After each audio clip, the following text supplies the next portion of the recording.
Let's do it. The movie actually starts off in the 50s with their mother, Hope. And she is telling this person on the other end of this black phone that she is calling from a place called Camp Alpine Lake. Apparently she saw this phone number frozen in ice in a vision that she had. We now jump up to the 80s where we see Finn and Gwen again. We find out that their father is no longer an abusive alcoholic. We also meet this kid named Ernesto or Ernie. Turns out Ernie is actually Robin's younger brother. But we also find out that Finn and Gwen haven't actually really been doing great.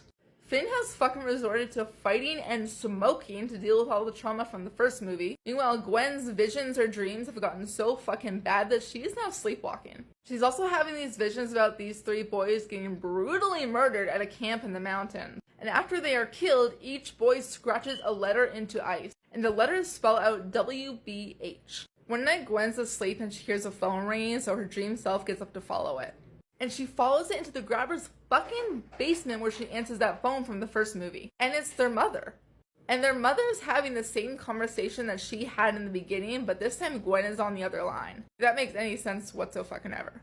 Gwen now finds out that their dreams are actually related to each other, and she finds out that their mom is calling from Camp Alpine Lake. So Gwen finds this brochure for the camp, and she tells Finn that they are looking for counselors in training. She also convinces Ernie to go up to the camp with them, but as they're going up to the camp, an insane fucking blizzard hits. The camp owner, Mondo, tells them that because of the snowstorm, everything's basically fucking grounded, so they are fucking stuck there. And that night, Finn hears this fucking black phone ring. He tries to ignore it, but it doesn't work, so he eventually is forced to pick it up. And it's the fucking spirit of the grabber. Meanwhile, Gwen has another nightmare about these boys, and this time one of them grabs her and burns her in reality. So it's very much like Freddy Krueger type shit. The next morning, Finn hears the phone ringing yet again. When he picks up the phone, it's the spirit of one of the 3 boys. And he tells Finn that they are lost and can't move on. Meanwhile, we meet Kenneth and Barbara who run the camp offices. We also meet this girl Mustang, I forgot to mention her a bit earlier. And Barbara is and I am quoting Gwen directly here, a sanctimonious twat. Gwen later has another nightmare and actually ends up sleepwalking into the kitchens this time. Meanwhile, Finn hears the phone ring and he answers it again. And of course, it's the grabber. Meanwhile, Ernie is running around looking for Gwen because he knows that she is gone. And he is actually able to get some help from Kenneth, Barbara, and Mustang. While all this is happening, the grabber tells Finny that he actually wants revenge because Finny actually made him kill his brother, who is the person he loved most. Bitch, that was not Finny's fault. Now we know that the grabber is going after Gwen. And everyone else runs into the kitchen in time to see the grabber attack Gwen. But of course, in this movie, Gwen is the only one who can actually see the grabber. Finn hears Gwen screaming bloody murder, so he ends up running to go help. And Mustang and Ernie are able to save Gwen before she is fucking thrown into an oven. A little while later, they are all gathered and talking about Gwen's visions. It turns out that Mondo remembers the boys from the descriptions that Gwen gave him, because Mondo used to be a cook at the camp before he became the owner. He shows Finn and Gwen a picture of a bunch of staff at the camp a while ago, and Finn actually recognizes the grabber. Because it turns out the grabber used to be a maintenance worker at the camp. Mondo also tells him that they used to call the grabber Wild Bill Hickok, WBH. And Gwen deduces that the spirit of the grabber has been feeding on the fears of the 3 boys, and if they set the boys free, the grabber will die. That night, Finn tells Gwen that while she's asleep, he and Ernie are going to take shifts watching her to make sure nothing happens. He also tells Gwen to fight her nightmares. While Gwen's falling asleep that night, we see Finn and Ernie having a bit of a heart-to-heart about Robin.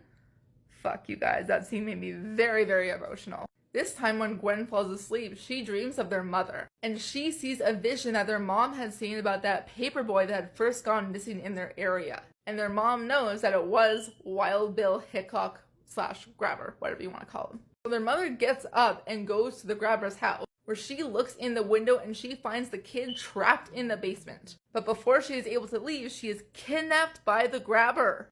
Remember, Gwen is seeing all of this happen in her dream. And she witnesses the grabber kill their mother and stage it as a self-harm. Then the fucking grabber goes after Gwen. Back in reality, Ernesto sees Gwen's arm starts to bleed because the grabber had hit her with an axe in her dream. Gwen then finds herself trapped in the phone booth, watching Mondo dig a hole in the frozen lake to try and find the boys. And she sees the grabber come up behind him and break the ice, so Mondo falls into the lake. God, you guys, I cannot imagine how fucking cold that would be. However, Gwen is actually able to fight the stream, so she does wake up. And Gwen, Finn, Mustang and Ernie run to the lake and are able to rescue Mondo before he dies.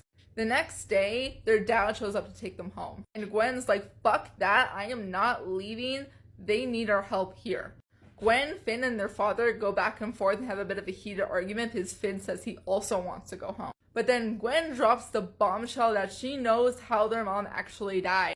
During this conversation, Finn finally breaks and fucking faces up to what the hell happened in that fucking basement. It's like a fucking punch to the gut, you guys. We were waiting for this to happen and it just like all comes out. Oh my god. Their dad reluctantly does actually agree to let them stay, and the next day they are all out on the ice looking for the boy. And when it gets dark out, Gwen accidentally falls asleep. And this is when shit absolutely hits the fan because Gwen sees the grabber come in and start to fucking attack. It's absolute fucking chaos. Kenneth is being dragged around on the ice. Barbara fucking breaks her nose. The cable that they were using to hopefully find the boys falls into the lake, so their dad jumps into the lake willingly to go find it. Meanwhile, in her vision, Gwen is at the bottom of the lake and she finds the boys and starts to help push them to the surface. While all this chaos is going on, the grabber grabs Finn and is trying to choke him. But Finn's like, yeah, fuck that, and he's able to kick the grabber off with him. The spirits of the boys are absolutely fucking pissed at this dude, as they should be, and they burst out of the ice and grab this motherfucker. Gwen comes up, grabs this guy's fucking axe, yes, he has an axe in this movie, and slams it into him repeatedly. While Finny comes up and starts smashing his head into the ice. While all of this had been going on, Mustang and Mondo had actually dragged their father out of the water because he had actually found the cable. So all of the boys have actually been found now, so they are technically freed. And they literally grab the grabber, drag him into the lake, and pull him down to the icy depths of that, where this motherfucker finally dies. Now Gwen finally wakes up. She sees Ernie sitting next to her and she kisses, which is totally fucking adorable because we had seen like earlier throughout the movie that they actually had a thing for each other. The next day we see Mondo calling the boys' families like the good guy that he is so he can give them some closure. Gwen and Finn start to leave, but Gwen hears the phone ring one last time. And Finn can't hear the phone, so she answers it. And once again, it's their mom. This time, the spirit of their mom is actually able to talk directly to Gwen, and it's a really heartwarming scene. She tells Gwen that she's like super proud of her, and that Gwen actually saved a bunch of people here because Gwen had saved those 3 boys. You guys, I actually got really, really emotional to see. I'm starting to get emotional again. Oh my god.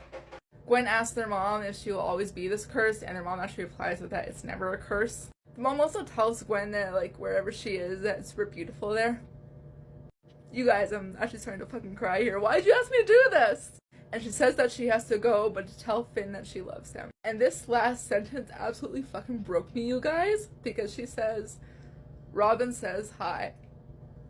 Oh my god, I'm starting to fucking cry. I try not to cry on TikTok because I can't talk, but They say goodbye, and Gwen tells Finn what their mom said. And Finn's face drops a little bit because you can tell that like this obviously makes him sad.